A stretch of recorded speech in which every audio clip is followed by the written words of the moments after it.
Hey everyone, welcome back to our 8-week course on how to build a basic FTC robot. If you haven't watched the last two videos, please make sure to watch those first before continuing with this one. Today we're going to be talking about claws and intakes.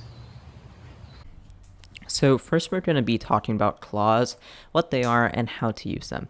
So claws are a type of attachment that can manipulate one or a few objects at a time, and they allow you to grab and hold onto game elements with pretty good grip.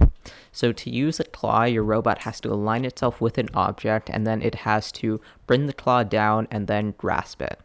So generally, because of this very time-consuming process, usually these claws are less efficient than using other types of intakes, and they can also have a bad grip and really bad traction if improperly made, such as, for example, not using material like rubber bands to increase your traction. So it's overall a pretty good way to hold on to game elements, but you need to be careful with it, and also it'll reduce the amount of points you could get in total. So the second type of manipulator that I'll be talking about today are active intakes. Active intakes use rotation to manipulate objects, and active intakes can also take in multiple objects at once and require less alignment for the robot to align with the game element. Therefore, active intakes are most often more efficient than claws because they can grab multiple game elements at once, and they don't require as much time during the game to align the active intake with the game element.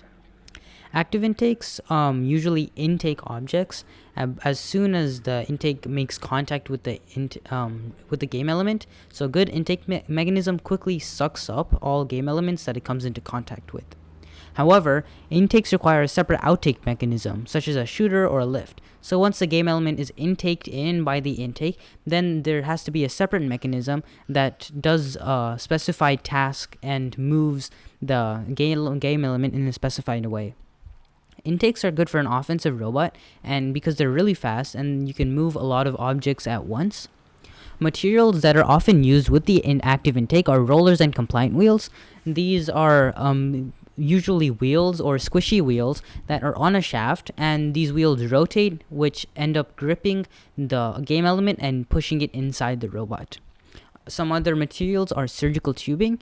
The surgical tubing is tied onto the shafts, and surgical tubing probably is less precise and less controlled than rollers and compliant wheels, but it can take in objects of all different shapes and sizes.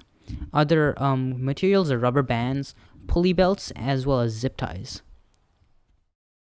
Thank you for watching our fourth video in our Intro to FTC Engineering series. This video was on claws and active intakes. We hope you learned a lot, and we also hope that you continue watching their next video when it comes out next week.